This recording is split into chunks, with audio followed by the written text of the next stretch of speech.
Hello and welcome to this very first VIP Masterclass in the series. And this one is all about building your high ticket coaching brand. And what I want to share with you about this before we dive into the content is that there are two different types of coaches in the world, right? There are the ones who are successful and we just look to them, we see them on the interwebs and they're in our communities and we're looking around and we just know that they've got it going on. We know that they're successful. We know that they are really good at what they do. And we just kind of also get a sense that they're really expensive and worth it, right? They're the ones that we just know are, not going to be your run-of-the-mill cheap-ass coach, and that if we invest with those coaches, then we know we're going to get our money's worth, even though it's super expensive. And we also know that when we invest in those coaches, we also elevate ourselves at the same time, just by virtue of investing in that coach. And by association, we know that some of their success is going to rub off on us. And maybe I'm that coach for you. I know I've certainly had them in my lifetime as well.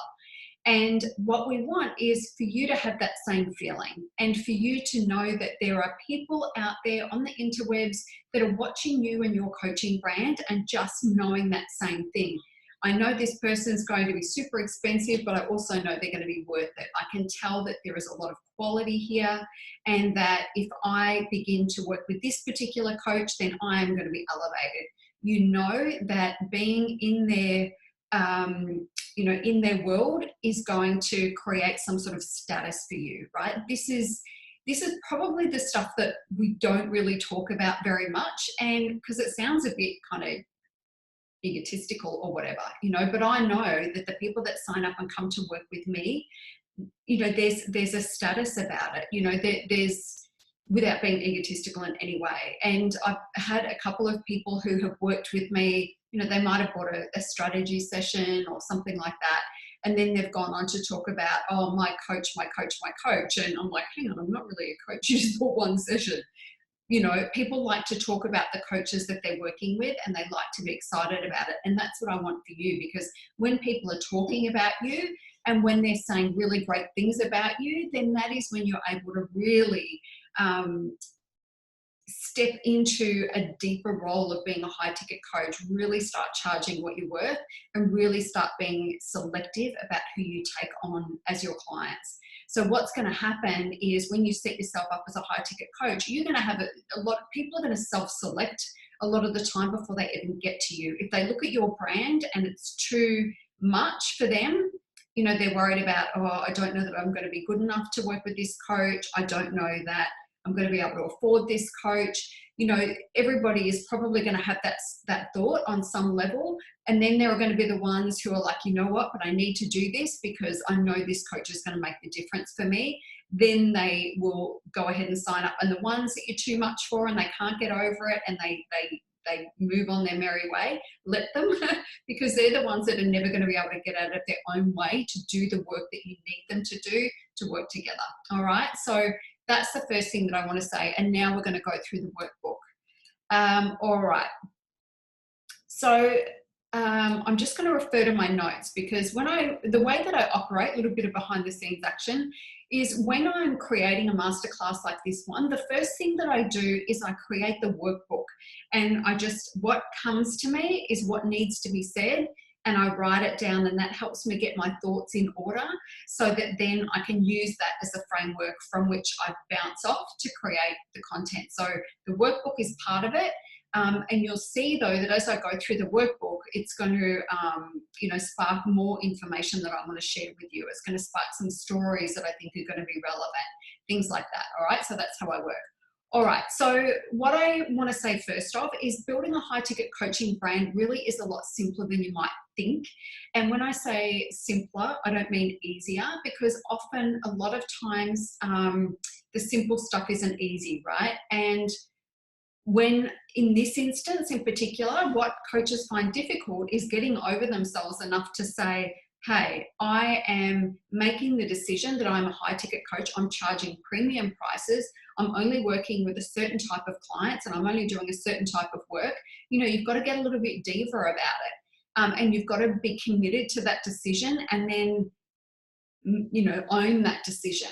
And where it's not easy is where that self-doubt and all those other things come in. But honestly, the way that you get to become a high ticket coach and build a high ticket coaching brand is first you make the decision that you are now a high ticket coach. You charge premium prices. You're very selective about who you work with, because you know that who you work with is going to be a reflection of the results that you achieve. I've said this a million times. The clients that I work with make me a great coach. I choose to work with clients that I know are going to be successful, because then I'm building my reputation at the same time. And, you know, sometimes, you know, I'll take on clients where I think, I don't know that I can help you. Like, you've got it all going on. And sometimes I'll say that to people. I'll say, I don't know that you need me. And they're like, I so need you because of this, this, this. And then it's like, oh yeah, that's me taking for granted the stuff that I do really well and really easily. And yes, of course, everybody has self-doubt. So a lot of the time I'll take on clients that I don't think need me. And it's really apparent when they start working with me that yes, they do need me and that I am very valuable to them. So sometimes we can get a little bit jittery around that too, thinking if we really set our bar high on the clients that we want to work with, maybe we're not there yet.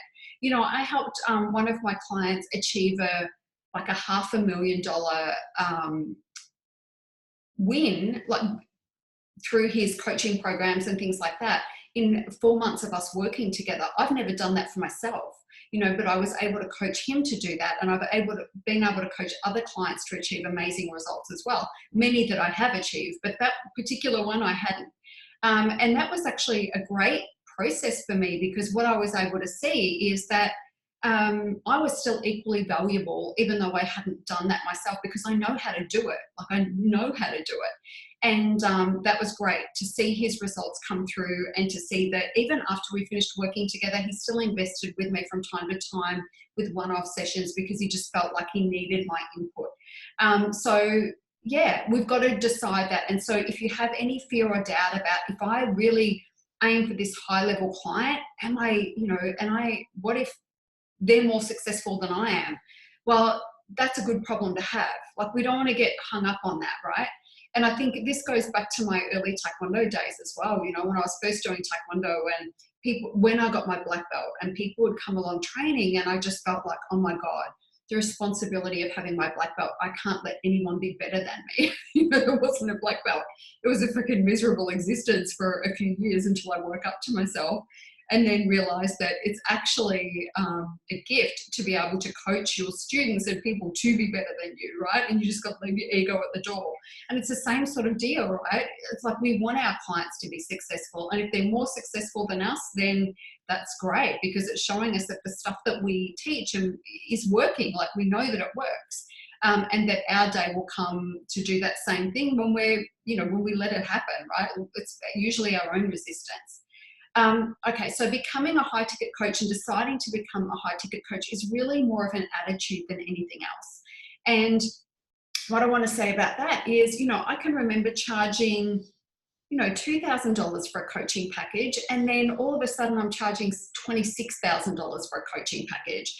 And really, the things that I was doing was not that different. I hadn't learned a whole lot more. I wasn't a different person. I hadn't had a huge amount of more experience. I might have had a year or two of more experience in that time. But I made the decision, you know, that I'm looking around at all the other coaches that were doing what I was doing, and they were charging so much more, and I knew I was at least as good as they were. And I just made the decision, and it was 100 times easier selling a $26,000 coaching package than it was selling a $2,000 coaching package, because I didn't know what my value was, right? I just didn't know. But when I began charging $26,000, I was really fucking clear on what it was that I wanted to deliver. I had a rock solid promise. I knew the process that I needed to get those people to achieve the result that I wanted them to achieve. And I knew it was worth it. Like, in every cell of my body, I knew that it was worth that money. So the difference between me as a coach and human, you know, there really wasn't much difference. It was all about you know, me just deciding, really seeing my value when I looked around me, really seeing my value, tapping into myself and not being distracted about what everybody else was doing. And I know that may sound like a contradiction, but for me, it was really just saying, you know what, it's time. I'm as good as these people, probably better in some ways, and I've just got to make the decision to do this. And then why? You know, I did the work that I had to do to make sure that I felt like that program in particular was worth $26,000.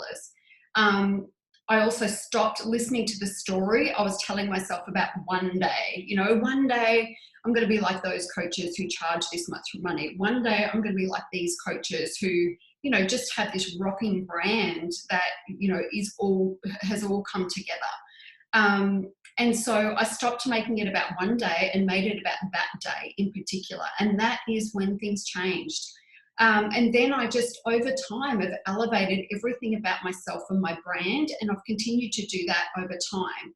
You can too, and I want to show you how. Before I jump into the workbook again, just another story. You know, if you have a look at my branding, I've been looking for an online business manager and doing a few interviews with potential candidates, and a lot of them have been looking at my website and they're like, oh my God, your branding is so beautiful, it's so blah, blah, blah, blah, blah, right?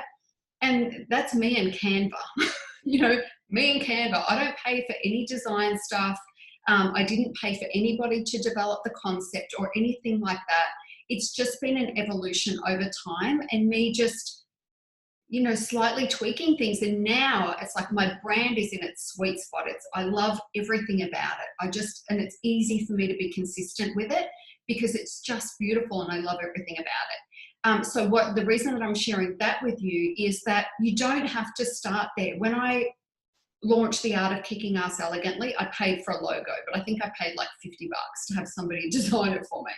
And then, you know, I put together my mood boards and I created the type of brand, and it was, you know, beautiful. People thought it was beautiful, but I think what I have now is simpler and more elegant and more me. And don't feel like you have to start there. Start somewhere and continue to upgrade incrementally. So step by step, you'll move more and more deeper into the brand that you're creating, and it's just going to feel better, and you're going to know, I know my brand, you know, I know it's almost like a living, breathing person, you know, and I know what it looks like, what it feels like, you know, the perception people have of it and all those different things. And I work with that, and I just don't have any confusion anymore because it just feels like me. And you will get to that place too if you make the decision to. All right. So now I want to talk to you about how to position yourself as a high ticket coach and gain respect quickly. So the first thing is you've got to know what your sweet spot is, and you've got to stay in your lane. So you would have heard me talk about this a number of times if you've been in my community. You know, one of the Art of Kicking Ass Elegantly, my 12-month mastermind program, that was a sweet spot. That was exactly what I needed to do at the time. Everything revolved around that, and that's the thing that I sold, and that's the thing that really put me on the map in the entrepreneurial space. Prior to that, I'd been coaching school owners in the martial arts school space. And prior to that, though, I'd been business coaching kind of anyone and everyone, you know, years ago, and also coaching in the fitness industry and all that sort of stuff. But so the Honourable Martial Arts Entrepreneur was my first high ticket coaching stuff, but it was very niche in that area, and I loved everything about that brand. I loved the process. It was the first time ever that I really drilled down on my area of expertise at the time and was able to map out and do all the things on my list. So create the 5-part video series, write the book, you know, build the website, do the blog. Everything that I did felt so easy because it was in my zone of genius at the time. And when I started to stray out of that, because there's a lot of pressure on me to teach Facebook ads, because I've been good at it and I've been able to grow my business using Facebook ads. And I'm like, oh, well, I can teach that.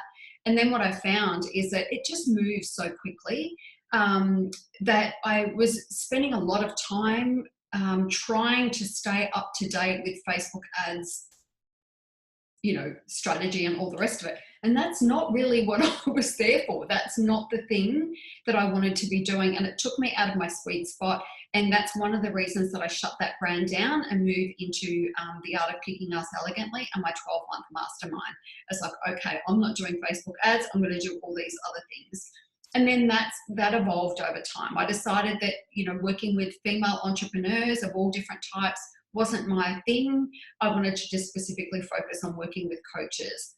And, you know, it just evolves and evolves and evolves as it's meant to be. And you just have to let it, right? Don't fight it. If you get this sense that, you know what, I'm loving this particular component of my work or these particular clients, it's okay to deviate and pivot and follow your energy. We don't want to be chopping and changing and making a mess. I'm not talking about one day you're going to be a business coach and the next day you're going to be a relationship coach. I'm not talking about that, but I'm talking about slight, you know, adjustments to the market that you're in and the things that you're offering so that you can burrow deeper and deeper and deeper into your sweet spot and stay there.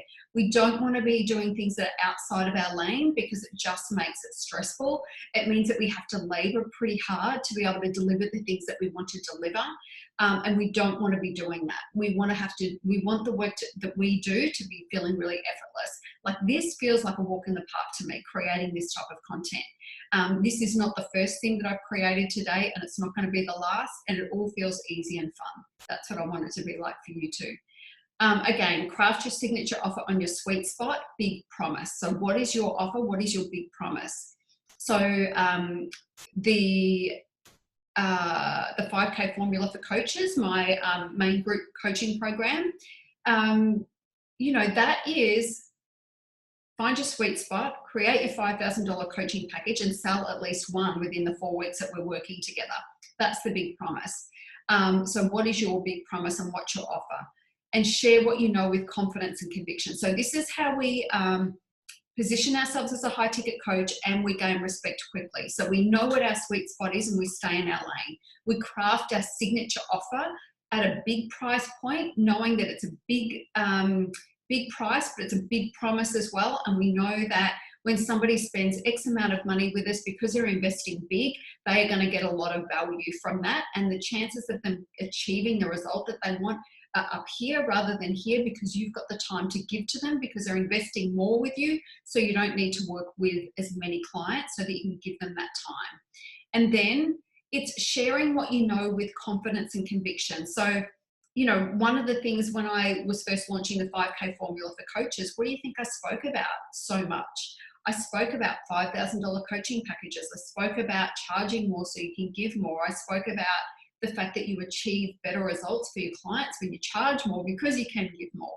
And I spoke with confidence and conviction about the $5,000 formula because $5,000 is a price that most people can afford. You know, if we're talking as a business product, like my 5K formula for coaches, the private package at the time was $5,000. Pay me $5,000, sell one or two, and you know how to do this for the rest of your life. That makes sense as an investment, right? As a life coaching product, you might have a 5-month coaching package that's $5,000, and then people are paying you $1,000 a month or $2.5 up front, and then they're $500 a month or whatever it is. And where was I going with that? I forgot.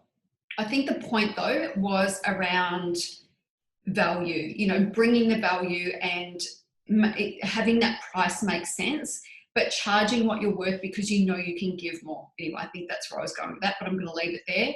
But the 3 main things are know your stuff and share it with confidence and conviction, and be talking about the thing that you do best.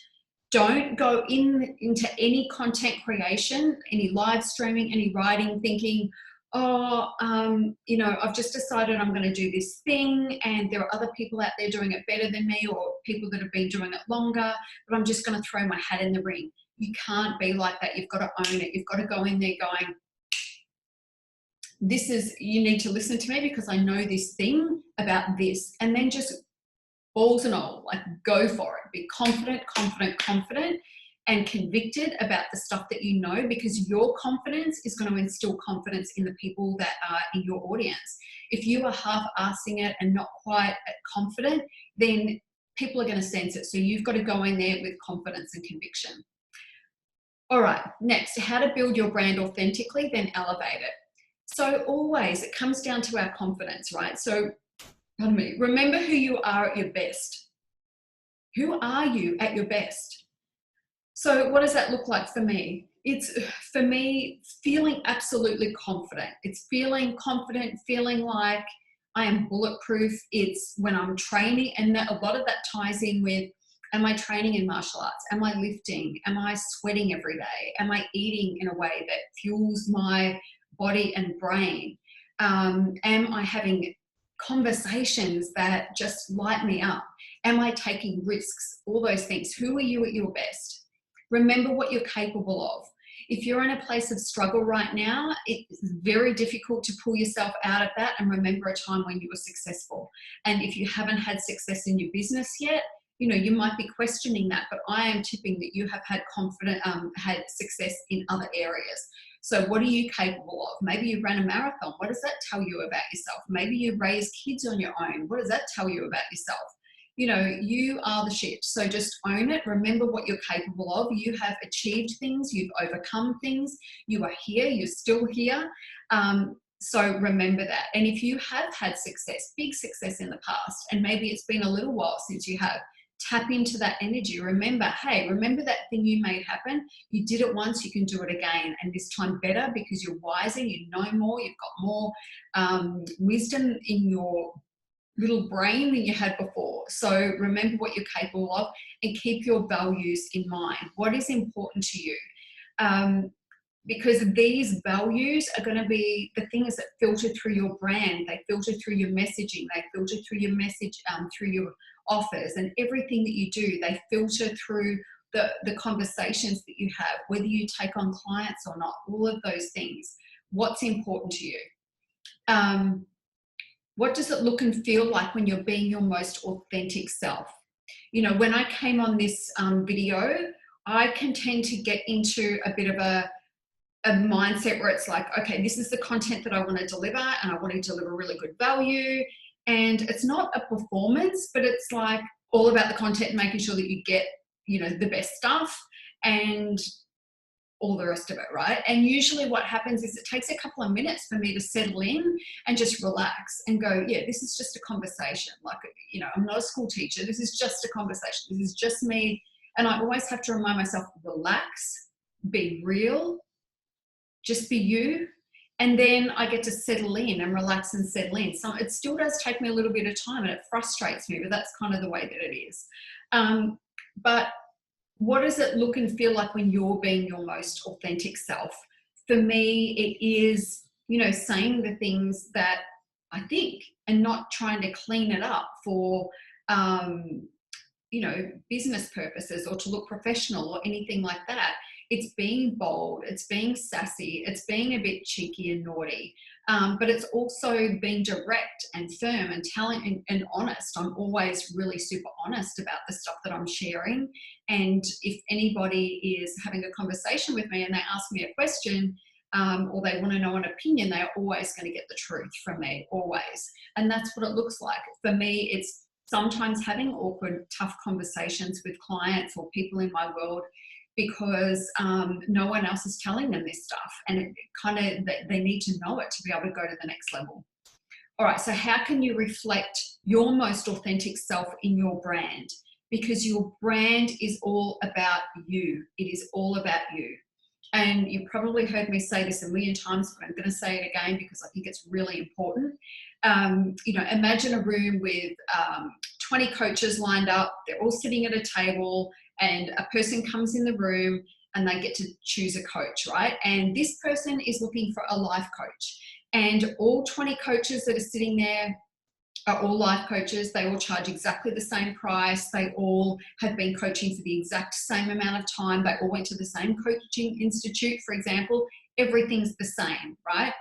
And it's almost like a speed date. So this person sits down with each coach and they have to choose. Why are they going to choose you or another coach over the other coaches in the room? Because they connect and resonate with you. and they relate to you and your personality and the things that you do outside of your coaching business and your quirks and your sense of humor and the way you look and hold yourself and all of those different things, right? So there are going to be coaches that, or people that come to me, and I've had this said before, you know, it's intimidating. Like, I feel intimidated around you, and I feel like, you know, it's unachievable. And I'm like, well, the people that I work with don't think that it's unachievable. They just think, you know, I'm going to hurry up and get there because I can do that too. Like, they're the sort of people that I work with. So that coach is never going to be, that client is never going to be the right one for me, right? If they're scared of me or intimidated by me, it's going to be awkward, right? And anybody, if, you know, I'm one of the 20, and this person comes in and everything's the same, but they train in martial arts and they know I train in martial arts, and they've got a history in martial arts much like mine, of course they're going to pick me. You know, it's just going to be the way that it is. So you have to make sure that you are reflected in your brand, because you're going to be the difference. Like, there are freaking millions of coaches in the world. There are millions of coaches that are doing the same thing that you are doing. The reason people are going to choose you is because it's you. All right. So you've got to make sure you're in your brand. And then, how does this look like elevated? So you know this stuff about you, right? How do you then dial it up and make sure that it's elevated? So for me, I say the same things, I behave the same way, I have the same opinions and all that sort of stuff. How that looks elevated is just in my branding and how I show up. So what it looks like elevated is me having my hair done, wearing something that isn't a workout outfit, and, you know, putting my earrings in and doing my makeup.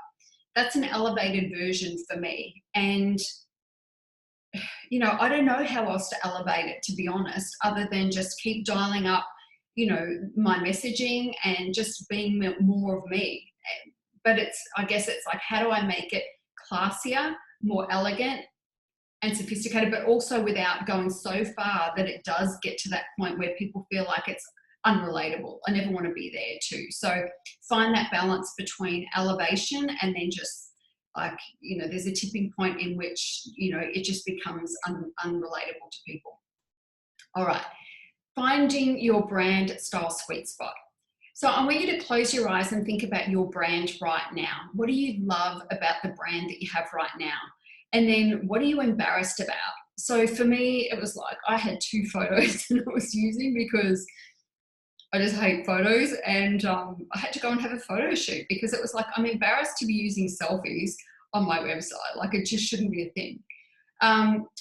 So do you have brand envy? If so, what brands do you love? You know, I've had so much brand envy over the years, and I just had to, you know, sometimes it would overwhelm me. So I just stopped looking. Because if I go to another coaching website and it's like, oh my God, I can never have a website like that. It feels like, oh, that's too big, that's too hard, that's too much.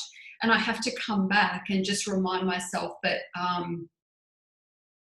you know, what do I love about my brand? How can I make my brand feel more beautiful or more me?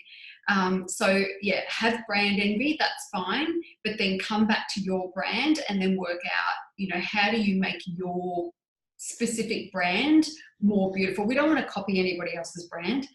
We just want to take maybe some elements and go, oh, I really love the way they're using a font, you know, a scripture type font in their brand. So then go and find one that isn't that, you know, go and find another one that reflects you. And then if you could start over again, knowing what you know now, what would your brand look like, feel and reflect? So sometimes when we first start out, you know, we might have chosen colors or a look or something like that. And now we're like, you know what, if I was starting again, this is what I would do. I think this is a great way to start the creative process, because we can totally do it over.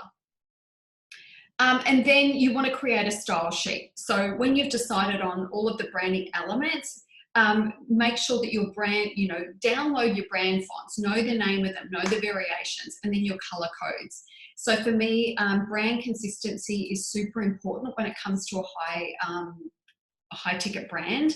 We can't be all over the place with our branding.